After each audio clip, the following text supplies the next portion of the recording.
de ouvir o nosso irmão Tony trazendo uma palavra sobre o livro de Atos, né? Mais um sermão, uma mensagem nesse livro precioso, cujo tema geral é Aprendendo a Crescer, e nós precisamos tanto disso, né? Tony, está com a palavra, meu irmão.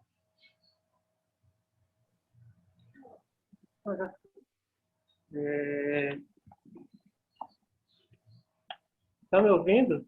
Estamos sim. Essa câmera, por incrível que pareça, eu tenho que apertar nela para ela aparecer a imagem. Engraçado. Bem, o tema que o pastor me mandou foi o Deus que o mundo precisa conhecer. Sermão de número 2.444.697, né, pastor? Bem, o Deus que o mundo precisa conhecer, um capítulo que eu gosto muito, né, capítulo 17 de Romanos, versículos 16 ao 34.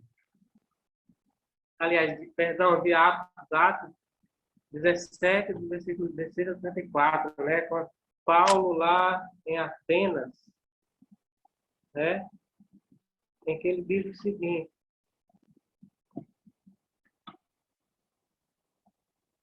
enquanto Paulo os esperava em Atenas, ficou indignado ao ver a cidade tão entregue à idolatria, de modo que discutia na sinagoga com os judeus e os gregos piedosos, e todos os dias na praça com os que ali chegavam.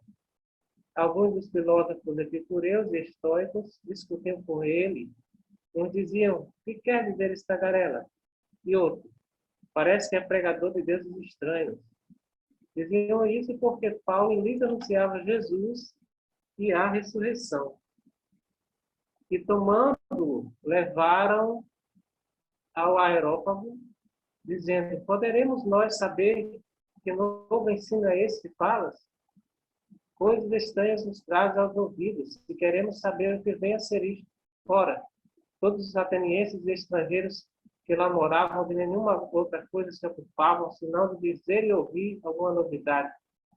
Estando Paulo no meio do Areópago, disse: homens atenienses, em tudo vejo que sois muito religiosos, pois passando eu e vendo os vossos santuários, achei também o altar em que estava escrito: ao Deus desconhecido. Ora, esse que vós adorais sem conhecer é o que eu vos anuncio. O Deus que fez o mundo e tudo que nele há, sendo ele Senhor do céu e da terra, não habita em templos feitos por mãos de homens.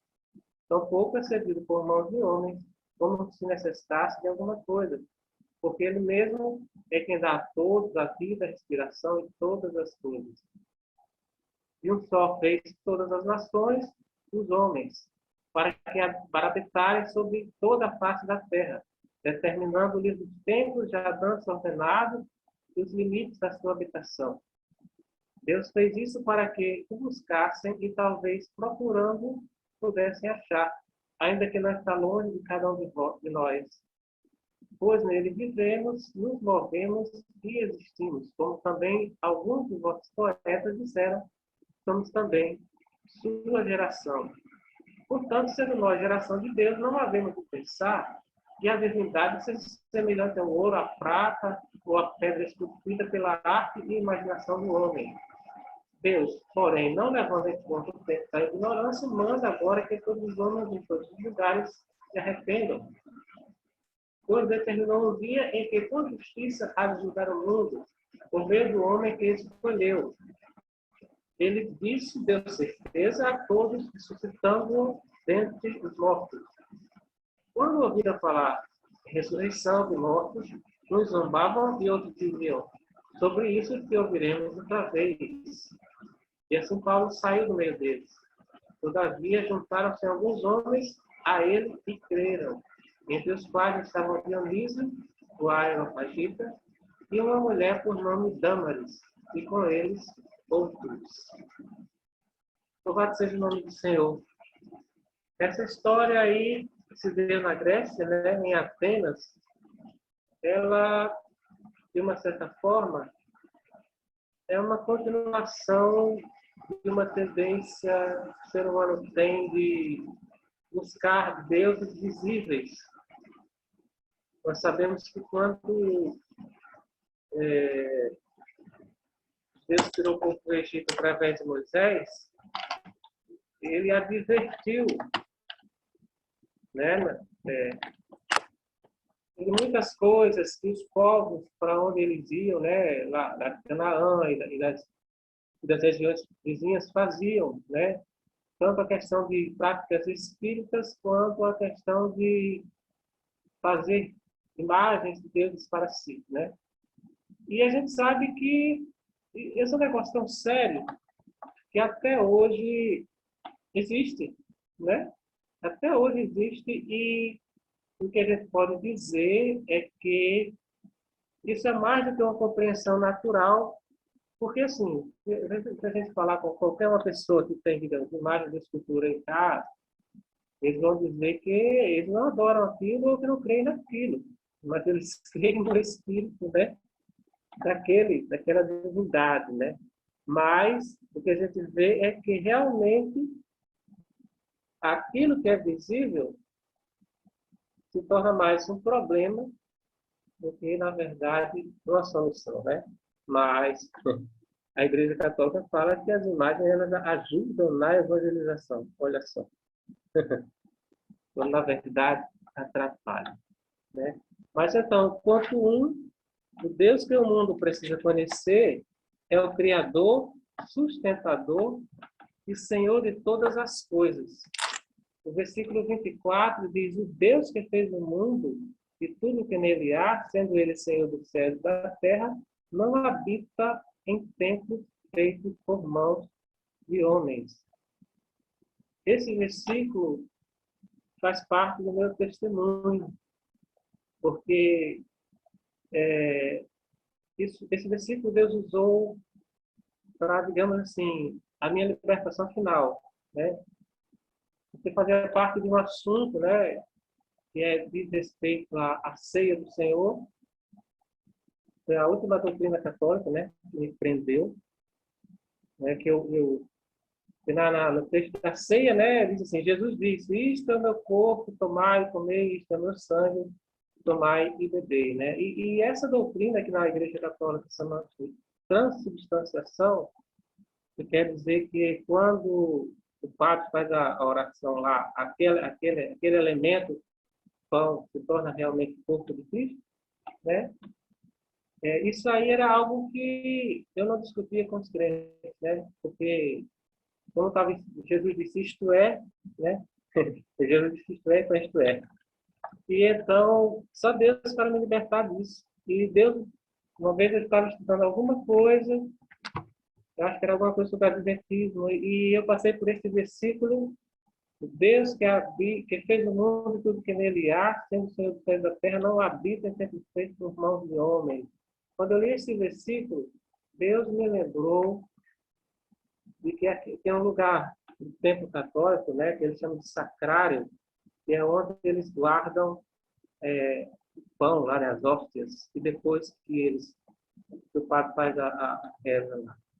Se eles distribuir e sobrar, eles não podem jogar fora, porque diz que aquilo ali é o corpo de Cristo. Então, eles guardam um lugar chamado sacrário, né?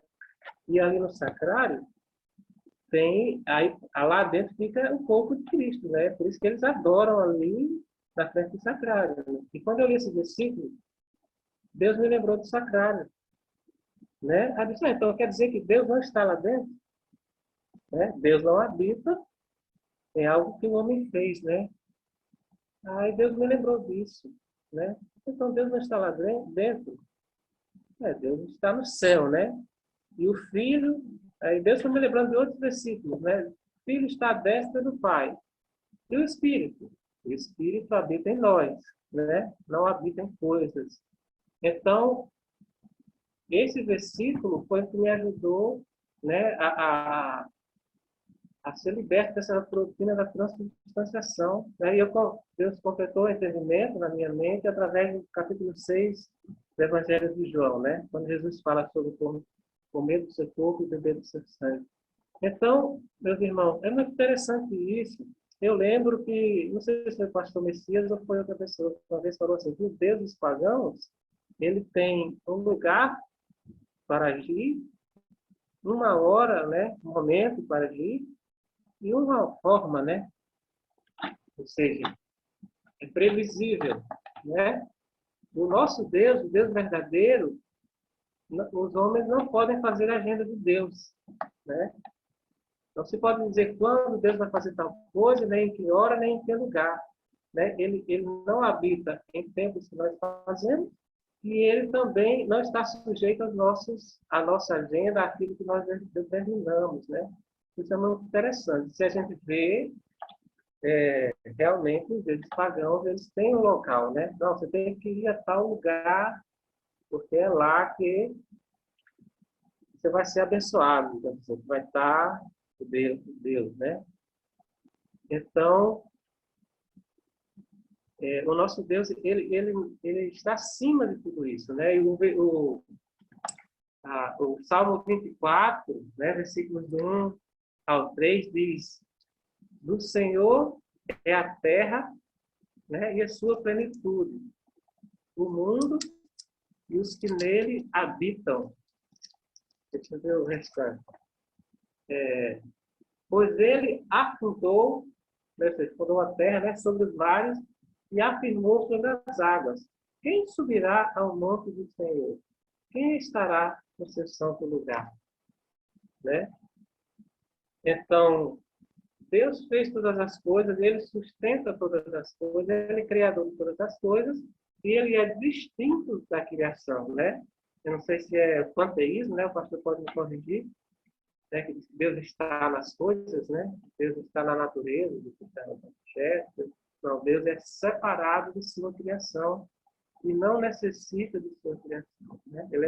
Aí vem para o ponto 2, que ele diz que o Deus que o mundo precisa conhecer é suficiente em si mesmo. Em nada ele depende do homem, né? Versículo 25, ele diz, ele não é servido, né, por mão de homem, como que se necessitasse de alguma coisa.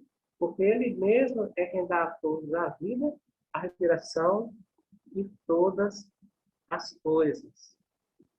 Amém. Deus é quem dá todas essas coisas a nós, ele é suficiente em si mesmo e não necessita, né? Que nós demos aí alguma coisa. Romanos capítulo 11, versículo 35, ele diz: quem lhe deu primeiro para que ele lhe seja recompensado, né? Quem foi que primeiro deu a Deus para que Deus depois o recompense, né? Nada, né? Tudo vem do Senhor. Pois dele, por meio dele, para ele, né, são todas as coisas.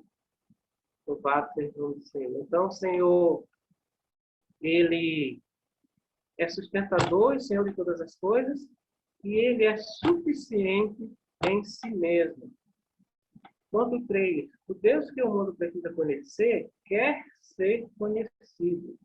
Versículos 26 e 28, ele diz: de um só fez todas as nações dos homens para habitarem sobre toda a face da terra, determinando-lhes os tempos e as datas ordenadas e os limites da sua habitação.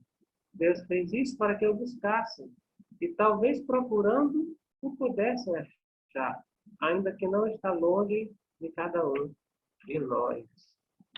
Louvado seja o nome do Senhor. Romanos, pegar outros versículos aqui, que nos ajudam nesse entendimento. Deus quer ser conhecido, né? Romanos capítulo 1, versículos 19 e 20, diz assim: visto que o que de Deus se pode conhecer, nele se manifesta, porque Deus lhes manifestou. Pois desde a criação do mundo, os atributos invisíveis de Deus, o seu eterno poder e a sua divindade, se entendem e claramente se veem pelas coisas que foram criadas, de modo que esses homens são desculpáveis. Ou seja, as coisas que Deus criou revelam a existência de Deus, né? Então, Deus se dá a conhecer, né? Tem o versículo lá em Tiago, né, capítulo 1, versículo 5, que ele diz que aquele que necessita de sabedoria, peça a Deus que a todos dá e não lança em rosto.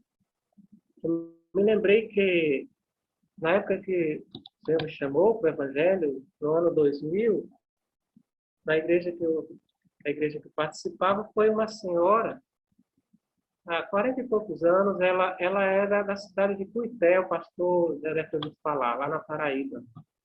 Ela disse que a primeira crente daquela cidade foi a avó dela. Considerando a idade que ela tinha, eu acho que foi algo entre anos 60 e anos 80, por aí. Ou 70, por aí. Ela disse que a avó dela foi a primeira crente daquela cidade de Cuité, na Paraíba. E a avó dela era uma pessoa que sempre frequentava a igreja católica, sempre estava indo às missas, sempre estava indo se confessar, com o padre, tudo, né? E aí, depois de algum tempo, o padre percebeu que ela não tinha mais ido se confessar, né? Estava faltando a igreja. O que aconteceu? Aquela senhora teve acesso à Bíblia. Eu não lembro se que ela falou, se alguém pregou para ela, foi lá e pregou, se ela ouviu no rádio, ou se ela teve realmente acesso a uma Bíblia. Mas o fato é que o padre foi lá na casa dela.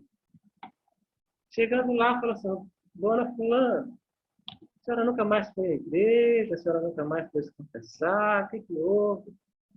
Aí ela falou o seguinte: Padre, Deus falou no meu coração que eu posso me confessar diretamente a Ele. Imagina isso aí, na década de 60, 70, não tinha igreja evangélica, só igreja católica. O padre não gostou dessa resposta, né? E aí, o que aconteceu? Ele falou com os comerciantes da cidade para não venderem mais para ela. Ela acabou se mudando para a zona rural, né? Porque a situação ficou meio difícil para ela na cidadezinha lá. Mas interessante, como Deus se revelou a ela, né? No momento em que não havia evangelização naquele lugar, né? Não, a evangelização no Nordeste veio, principalmente no sertão, no interior, veio muito devagar, né? Digamos assim, tardia, né? De certa forma. Mas ela conheceu a Deus, mesmo com falta de recursos de Bíblia e de pregadores, etc. Né? E outra coisa que eu me lembrei também foi a avó de Nalva, a avó da minha esposa. A avó de Nalva aceitou Jesus com 70 anos, um pouco mais de 70 anos. E depois que ela aceitou, ela falou para a gente assim, que nunca tinha acreditado em imagens.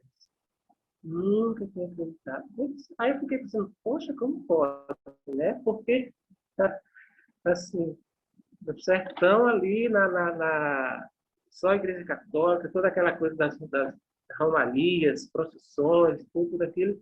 E Deus colocou no coração dela para não acreditar em imagens. Muito interessante isso. Então, realmente, o Deus que o mundo precisa conhecer, ele quer ser conhecido realmente, né? Ele quer se revelar, né? E ele não nega essa revelação, esse conhecimento de si mesmo a ninguém que o busque, né? Louvado seja o nome do Senhor. O ponto 4, ele diz: o Deus que o mundo precisa conhecer é um Deus ético, com autoridade para julgar.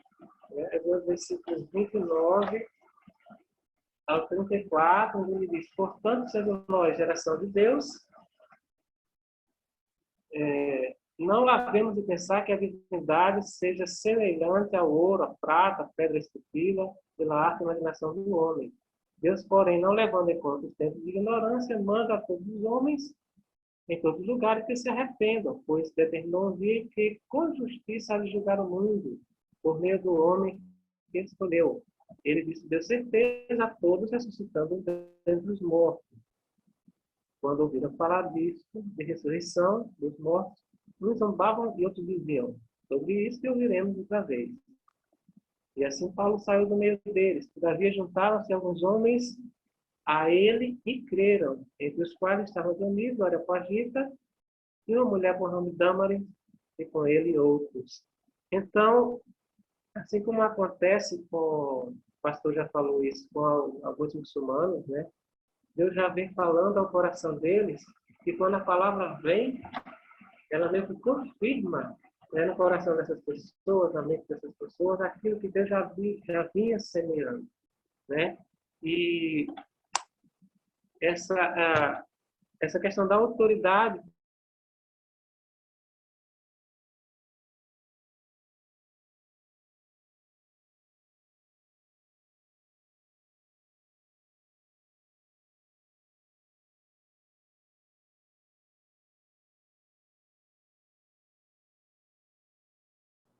Acho que travou o Tony. Nós perdemos o Tony por enquanto, né? Mas que maravilha, né? Enquanto o Tony volta aí, ele já deu os 4 pontos, Deus que o mundo precisa conhecer. Daqui a pouco, instantes, nós vamos ter um intervalo com um louvor. O Mateus já prepara um louvor aí. Você vai poder escrever suas impressões aí, tá? No chat, que seus comentários. Voltou agora, Tony. Seus comentários, suas dúvidas, tá bom? Vamos deixar o Tony. Tony está com áudio? Oi, tá me ouvindo? Pode concluir, Tony. Estamos te ouvindo. Espera um pouco, deixa eu ver se essa câmera volta. Se não voltar, não tem problema, a gente te ouve. Tá. Ah, sim. Então é isso. Se a gente não aceita o Senhor. Talvez seja melhor ele falar com a câmera desligada, né? Quando ele voltar. Mas é isso. Deixa eu fazer umas considerações antes de nós passarmos a palavra para Mateus. É o seguinte: o Deus que o mundo precisa conhecer. Na maioria absoluta das vezes, Deus não vai se revelar através de um anjo, de uma visão, de uma carruagem de fogo, qualquer coisa assim, ou de uma luz, como se revelou a Paulo no deserto, né? Ele vai se revelar através de seus filhos. Nós somos o corpo de Cristo. Através de nós, o povo vê a Deus, porque quem vê a Cristo vê a Deus. Então, é algo que nós precisamos entender, tá bom? Segunda coisa que eu quero comentar, dentro do que o Tony falou, é que o mundo, ele quer fabricar seu próprio Deus.